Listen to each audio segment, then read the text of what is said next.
Praise the Lord. Okay, marami pong salamat sa inyong participation. Punta na po tayo sa lesson. Lesson sa gabing ito. Once again, salamat po Pastor Ramil for giving me this opportunity to discuss the lesson on the topic, how to find someone to disciple. Okay, how to find someone to disciple. Paano makakahanap ng madi-disciple? Amen? Hindi yung madi-date, ha? But yung madi-disciple. Okay? Paano daw tayo makakahanap ng madi-disciple? For our Bible reference po from the book of 2 Timothy chapter number 2 verse number 2. And by the way, Missionary RB, thank you so much for lesson number 3. It's a blessing. Praise the Lord. And thank you for your time to discuss that lesson. So tonight is how to find someone to disciple. Let's all stand please as we give respect to the reading of this verse, 2 Timothy chapter 2 verse number 2. Okay, let's read together po. Let's read together. Ready and begin. And the things that thou hast heard of me among many witnesses, the same commit thou to faithful men who shall be able to teach others also. Tayo po ay dadako sa maikling panalangin bago po tayo magpatuloy. Heavenly Father, maraming pong salamat Panginoon sa gabing ito. Salamat Lord, una po sa lahat sa kaligtasan na inyo pong ipinagkaloob sa pamamagitan ng inyong bugtong na anak na si Jesucristo, na siya po ay namatay para sa aming mga kasalanan at siya po ay gumawa ng daan para kami po ay makapunta sa langit pag dumating sa amin ang kamatayan. Salamat po sa inyong bugtong na anak na inyong pinagkaloob at sa gabing pong ito sa aming pong pag-aaral, patuloy na pag-aaral Panginoon concerning the subject of discipleship. Lord, I pray God that you will open our heart, you will give us wisdom, you will give us the attentive ears, Lord, to listen, and higit po sa lahat Panginoon, handa mo po ang aming mga puso't isipan Panginoon sa aming pong maikling pag-aaral sa lesson na ito. Ito po ang aming dalangin at hiningi namin ang banal na Espiritu na siyang magbibigay sa amin ng wisdom and understanding. In all these things, we ask and pray in Jesus' name. Amen. Amen. Everyone be seated, please. Okay, the verse says in 2 Timothy chapter 2 verse 2, and the things that thou hast heard of me among many witnesses, the same commit thou to faithful men. Amen? Faithful men who shall be able to teach others also. Ito pong faithful men dito, ito po yung mga men na hindi lang nagpapapogi, but itong mga men na ito na meron silang abilidad or ability na makapagturo ng ano? Makapagturo ng salita ng Diyos. Amen? Yung kanila pong natanggap mula sa Panginoon ay kanila po itong maibabahagi at maituturo sa iba, because that is the reason why Christ or God save us. Amen? Naligtas tayo para tayo po ay maglingkod. At isa sa mga paraan na tayo po ay makakapaglingkod kung tayo po ay nakapagbabahagi ng salita ng Diyos sa iba. So now, the first thing that we can see on how to find someone to disciple, first point po natin, Courtney, I encourage you to please go back to your seat, please. Okay, first point po natin is, go where they are. Go where they are. Saan ba natin matatagpuan ng isda? Answer me, please. Saan natin matatagpuan ng isda? Yeah, sa dagat. Alright? Or sa palengke. Or sa ilog. Di ba? Kung saan ang isda, pupuntahan natin. Amen? So tayo, we are called what? Fishers of men. Amen? We believers, okay? We are the fishers of men. So kung saan ang isda, pupuntahan natin. Alright, so ibig sabihin dito, go where they are. As what the Bible says in John 4:4. And he must need go through Samaria. The Lord Jesus Christ is looking for people. He's looking for crowd. Kung saan may tao, doon ang Panginoon. So ibig sabihin, tayo namang mga mananampalataya, makakapag-disciple tayo kung saan may tao. At kung saan may tao, doon tayo. Dahil hindi naman po tayo magdi-disciple ng puno. Amen? Hindi naman tayo magdi-disciple ng kwek-kwek. ng balot, alright, ng palamig. But yung ating disciple, tao. Naalala ko po noon, sa Kalinog, merong doong tinatawag na soul winning. Basta, yung mga estudyante, merong mga soul winning sila every Monday. And meron silang goal of numbers of souls na dapat kanilang masyaran. At meron yung allowance may ano yon tawag dito, meron silang allowance na matatanggap if they reach their goal of this number of people na kanilang masyaran ng gospel. And yung mga loko-lokong estudyante, doon sila pumupunta sa sementeryo. Totoo po. And they are, yung mga patay doon, yun ang kanilang nililista. Yun ang kanilang nililista para lang may mai-report sila pagbalik nila sa buong araw. Kaya ang sinasabi dito, tayong mga disciple ng Panginoon, dapat mag-teach tayo ng salita ng Diyos doon sa buhay. Amen? Hindi po sa patay. Amen? Ang patay ay patay na, hindi na siya mabubuhay. At wala na siyang pag-asa pang maligtas kung hindi pa siya ligtas. Kaya ang sabi ng first point natin dito, go where they are.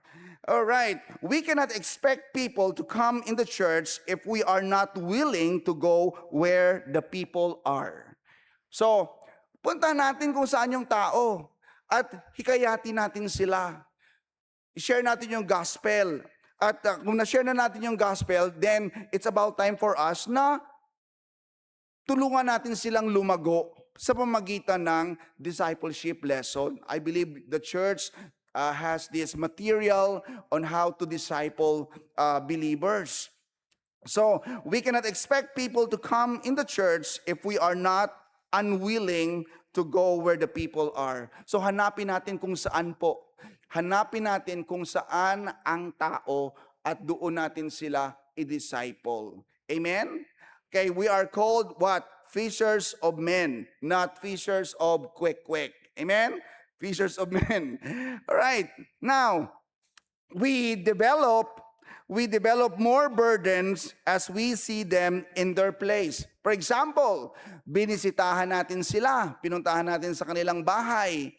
And as we visit them, alam niyo po, makikita din natin yung pangangailangan ng tao. Makikita natin yung situation nila.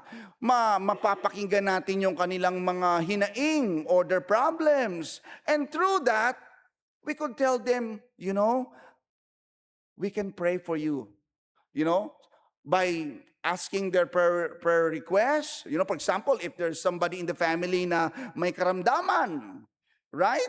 Now, may karamdaman dyan, or si nanay, or si tatay, or si uncle, whoever there. And we could tell them, I can pray for this person, for this auntie of yours, or your mom. I can pray for her, or I can pray for your dad. So through that, makikita nila na mayroon tayong concern. Amen? Not only on their spiritual aspect, but even in their physical needs also, we can lighten their burden. We can share whatever burden they have, then pwede tayong maging blessing na makakatulong po tayo sa kanila. So we develop more burdens as we see them in their place. So kung alam natin kung saan yung lugar, kung saan sila nakatira, makakatulong tayo na mas lalo natin silang mapapaliwanagan ng salita ng Diyos by knowing them personally and by knowing their situation as well. Amen? Amen. Now, in Lamentation chapter 3 verse 51, the Bible says, my eye affected my heart because of all the daughters of my city. So, talagang ganyan binigyan tayo ng Panginoon ng mata. At itong mata natin, konektado ito sa ating isip at sa ating puso. So kung ano ang nakikita natin, 100% it affects us. Diba? May connection. So sa ating mga nagdi-disciple, makikita natin yung need ng ating dinidisciple. Hindi lang yung tuturuan natin sila ng salita ng Diyos, but we could also see their needs, and knowing their needs, we can develop more intense relationship. Makaka-develop tayo ng, magiging mas close tayo sa kanila. Alright? At magiging payapa sila sa atin. Ikaw din maging payapa ka sa kanila. Maging komportable ba kayo? But always remember not to forget your boundary. Amen? Kailangan din po yan sa discipleship. Kailangan din na not too close, not too far. Yung boundary is always there.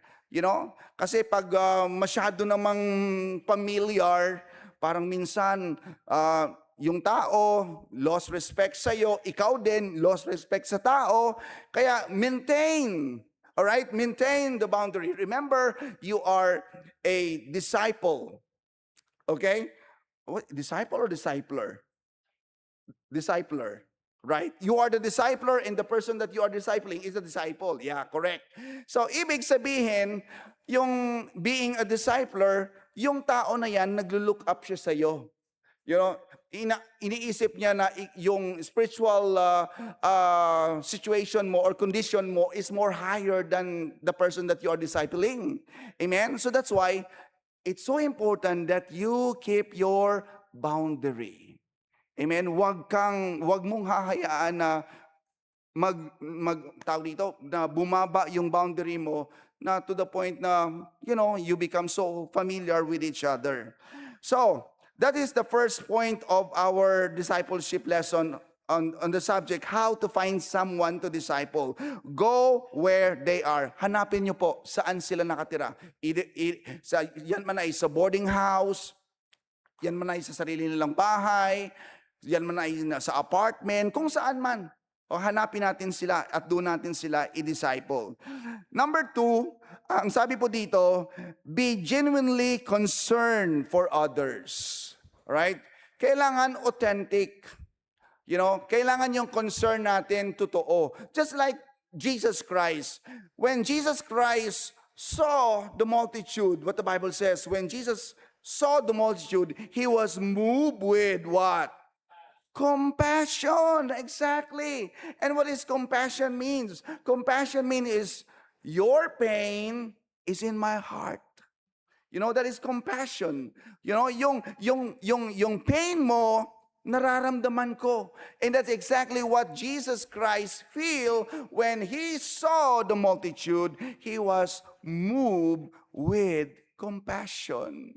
So tayo naman pong mga nagdi-disciple, kailangan po yung ating concern sa taong ating dinidisciple ay talagang totoo. Hindi lang for the sake of record, you know, or for the sake of goal. Oh, I have a goal of 10 person to be discipled this week. So I should, you know, it's not only like that, but kailangan po totoo.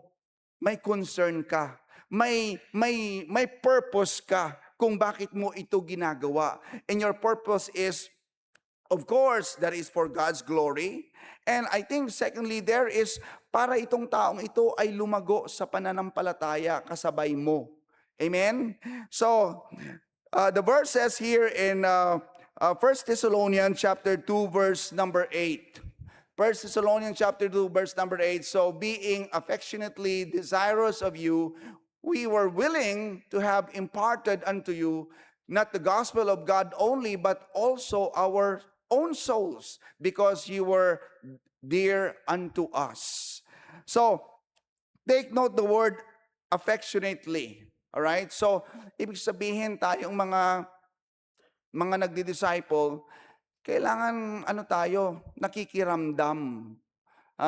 Ibig sabihin, inaalam natin yung person na ating dinidisciple. Nakikita natin yung kanyang concern, yung kanyang problema, at willing tayong makinig. Kasi sometimes po, ang goal natin, mag-disciple na. And hindi mo alam pala, yung tao pala, may gusto siyang ibahagi sa iyo para kahit papaano maibsan yung kanyang nararamdaman. So what my point is, let us be sensitive. You know, let us be sensitive doon sa ating dinadisciple. At kung nakikita naman ng tao na ating dinadisciple na may concern tayo sa kanya, mas magiging effective po tayo. Amen? mas magiging effective tayo because yan po ang turo ng salita ng Diyos. So people do not care how much you know until they know how much you care. Amen? So that's why dapat malaman nila na ikaw ay merong care, meron kang concern. Not only that you are there to teach God's word, but you are there also to be a friend.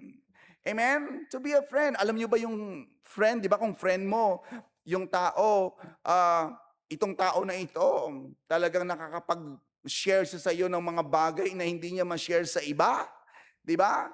So, kung itong taong ito ay naging friend mo, naging comfortable siya sa iyo, then it means meron kang, you should take that opportunity na through that, magiging malalim ang kanyang kaugnayan sa Panginoon.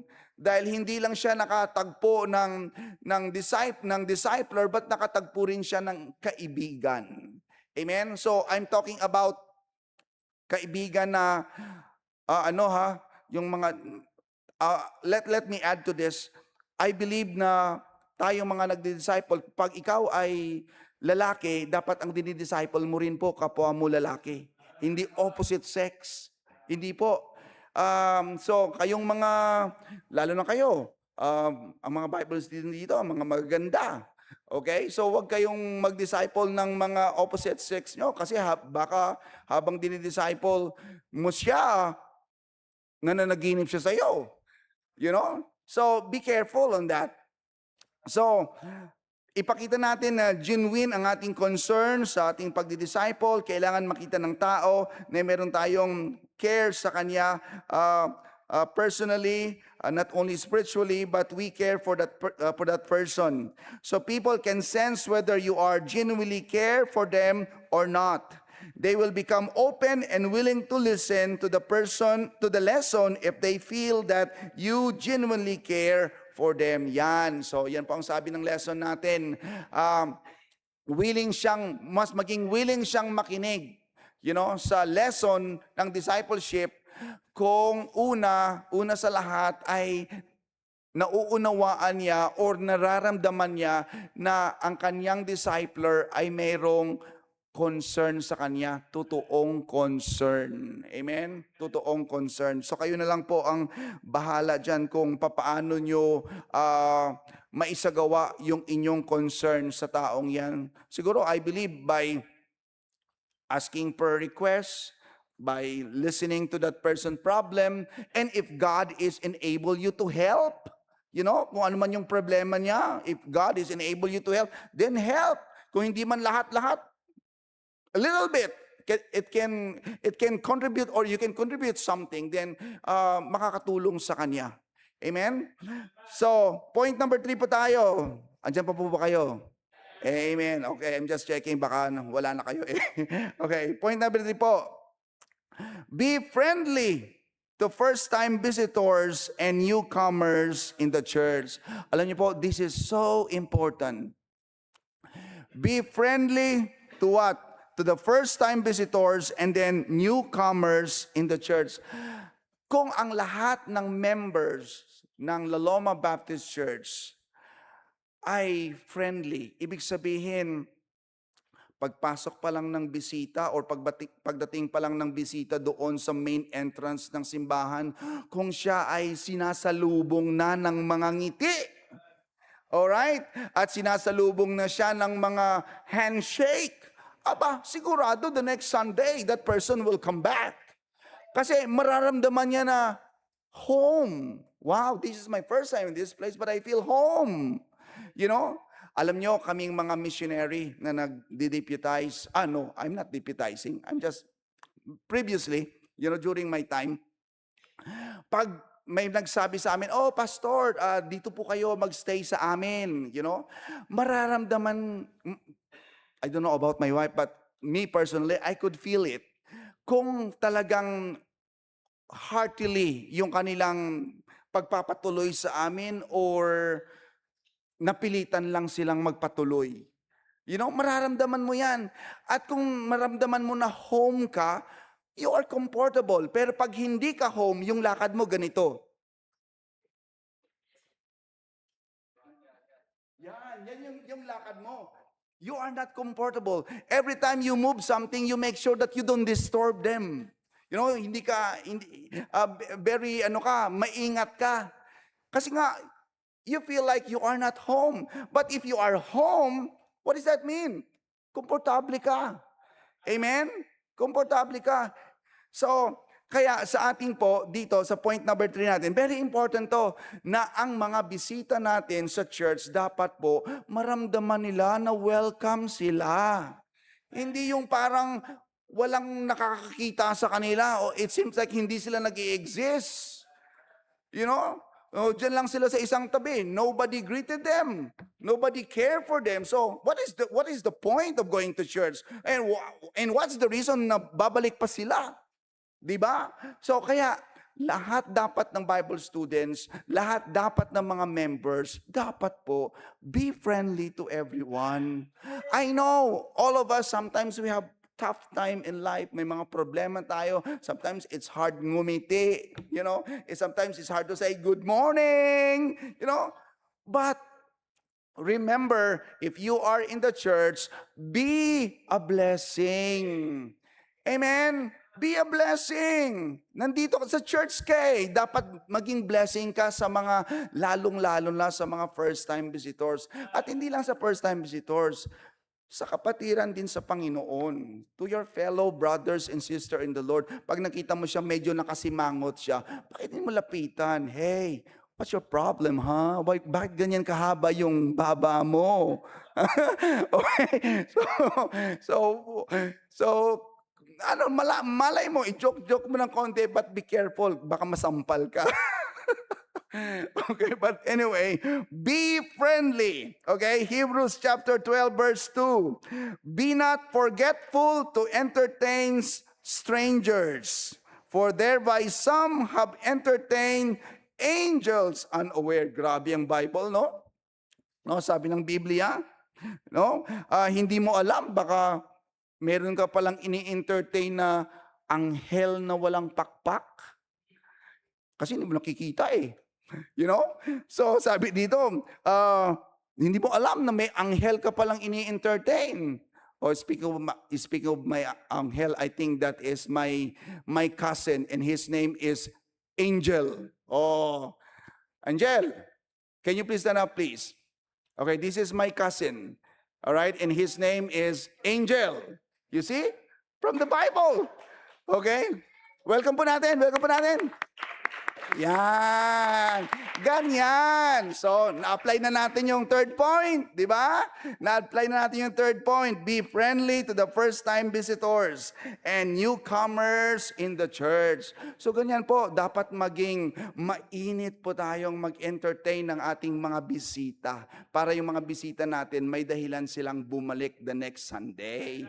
Amen? So, yung smile, walang bayad. Amen? Libre naman yan eh. Di ba? Libre yan. Yung shaking hands, walang bayad yan. Libre yan. Gawin natin. Huwag tayong maging madamot sa pag-smile at pag-shake hands ng ating mga first-time visitors. Lalo na kayong mga Bible students. You know? Do your part. Do your best. Amen? If you cannot encourage yourself, encourage others. Amen? Sabi mo, Pastor, itong mukha kong to, wala na tong pag-asa. It's okay! Just encourage others. And if you encourage others, somebody will come to you and encourage you. Amen? That is the law of sow and reaping. Amen? Amen. So, be not forgetful to entertain strangers, for thereby some have entertained angels unaware. Now, Proverbs chapter 18 verse 24. This is my life verse of my eldest. Okay? It says here, a man that hath friends must show himself friendly, and there is a friend that sticketh closer than a brother. So, a man that hath friends must show himself friendly. So, kung mayroon kang mga kaibigan, mahilig ka makipagkaibigan, dapat talagang makita rin sa'yo or marunong kang mag-take care ng mga kaibigan. Okay, there's a friend that sticketh closer than a brother. So, be friendly to first-time visitors. Amen? A positive attitude open the doors of healthy relationship. A positive attitude open the doors of healthy relationship, while a negative attitude can create distance. Amen? So, our attitude matters. Amen? Yung ating attitude po, napaka-importante niyan. Dahil kung ating attitude ay hindi po tama, then anong mangyayari dyan? It create distance. Amen? But pag ang ating attitude ay tama, it creates what? According to this point, healthy relationship. Amen? So, have a right attitude. First-time visitors are encouraged by people who welcome them. Amen? So the first-time visitors are encouraged by people who welcome them. So let's be friendly to the first-time visitors and also to the newcomers of the church. Number 4 po. Number 4 is the best person to disciple is the person you won to the Lord. You won to the Lord. Ibig sabihin, kung sino yung taong nabahagian mo ng salita ng Diyos, tumanggap sa Panginoon bilang kanyang tagapagligtas at Diyos ng kanyang buhay, yan yung taong best na i-disciple mo. Dahil bakit? Dahil ikaw ang ginamit ng Diyos na nagtanim ng salita sa kanyang puso. Amen? So, pag na-disciple mo yan, malaking bagay yan para sa kanya. Na hindi mo siya iniwan sa ere, but instead tinulungan mo siya na lumago siya sa pananampalataya. Amen? So, a newly hatched chick follows the first things. It says likewise, new believers often look for the first mentor for guidance and example. So 1 Corinthians chapter 11 verse 1, be ye followers of me, even as I also am of Christ. So yan po ang verse 1 Corinthians chapter 11. So yan daw po, dapat ang best person daw po nating i-disciple ay ang taong ating na i-win sa Panginoon. So kung alalahanin mo, sino itong mga taong na soul winning mo, alamin mo kung saan sila nakatira. Kunin mo yung mga contact numbers nila and try to communicate with them, follow up on them, give them message like, hey brother, hey sister, how are you? I'm praying for you. You start with those kind of conversation, and then God will use that a door of opportunity na makapagkanda ka ng discipleship one-on-one on that particular person. Next, point number 5. Medyo marami pa po ito hanggang sa point number 9. Point number 5, disciple someone within your age group or younger. Okay? Yan po ang suggestion dito. Dapat po almost similar sa edad mo or medyo bata sa iyo ng konti. Bakit po? Because some people naturally relate better to those in their age group or those slightly older than them. Yeah. So kaya kailangan yung taong i-disciple mo ay medyo similar sa edad mo or a little bit younger than yours. Amen? So yan po ang point number 5 dito. Disciple someone within your age group. Ang illustration dito, sinasabi, this is the reason we organize Sunday school into different age group. Alright? Sineseparate natin itong mga bata. Sineseparate natin itong mga teenagers. Sineseparate natin itong mga adult. Kasi po, ang bawat edad ay may iba't ibang pangangailangan. Amen? That is the reason why we divide them according to their age, because they have a different need. Amen? So, that's point number 5. And then next, point number 6 is disciple someone with a similar situation or experience as yours. The verse says in Romans chapter 8, verse 28, and we know that all things work together for good to them that love God, to them who are called according to His purpose. Now, let me explain this. May mga sitwasyon sa ating buhay na sadyang ipinagkaloob ng Panginoon or God allow it to happen to us. For example, you are a cancer survivor, right? Naranasan mo, nagkaroon ka ng cancer. And because of that, nakasurvive ka, at kung may nalaman kang tao or may tao kang nabahagian ng salita ng Diyos, and this person is suffering with cancer, you know what? That's the verse says, all things work together for good. God allow you to be in that situation or in that condition so that you can tell others on how they can survive. You know, para matulungan mo sila kung paano sila malampasan yung kanilang similar na problema na naranasan mo. You know? So, that's why ang sabi sa point number 6 natin, disciple someone with a similar situation or experience as yours. Sabi nila, experience is the best. Ano bang sabi dyan? Teacher. Yeah, yun. Experience is the best teacher. So, ibig sabihin, naranasan mo yan. So, yung taong nakakaranas ng ganyang sitwasyon, mapapagaan yung kanyang damdamin or pwede mo siya, alam mo Brad, alam mo sis, way back 2 years ago or 3 years ago, ganyan na ganyan ang pakiramdam ko, ganyan na ganyan ang sitwasyon ko, but look at me now, by God's grace, I survived. Amen? So, that person mabubuhayan ng dugo yan. Amen? Mai-inspired siya.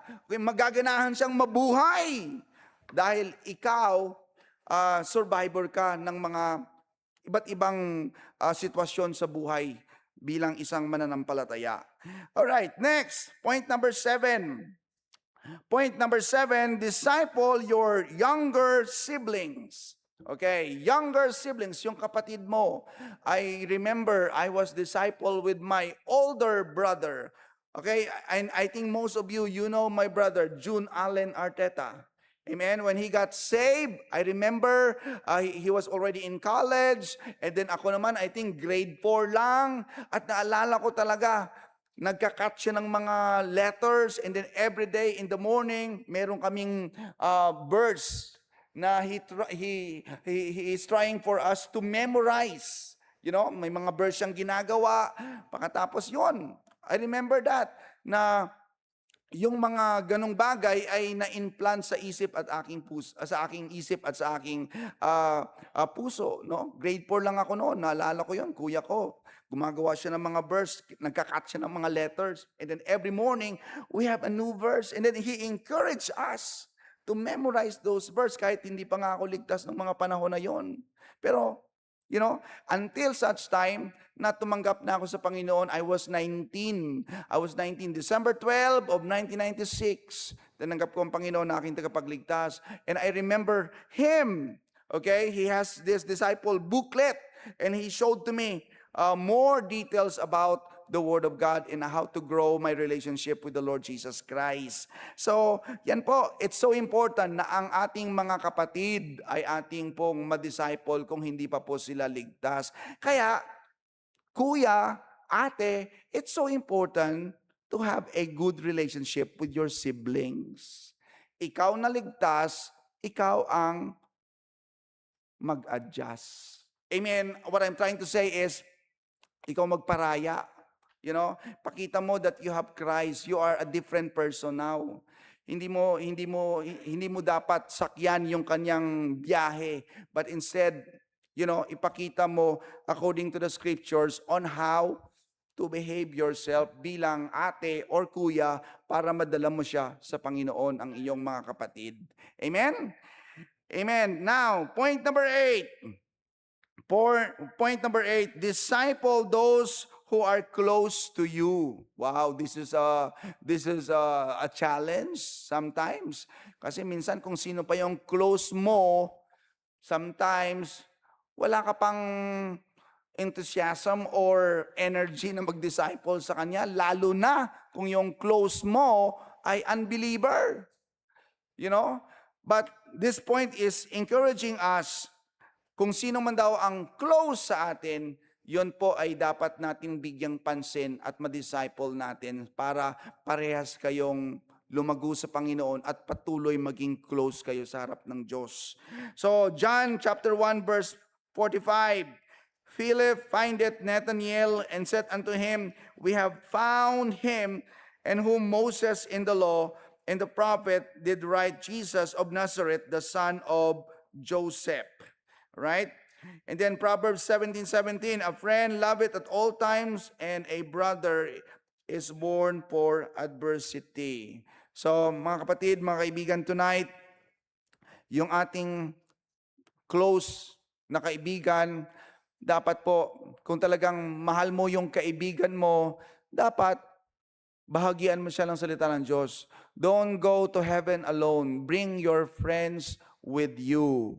Amen. Share the gospel to that friends of yours and disciple that friends of yours so that you and that person will grow in the Lord.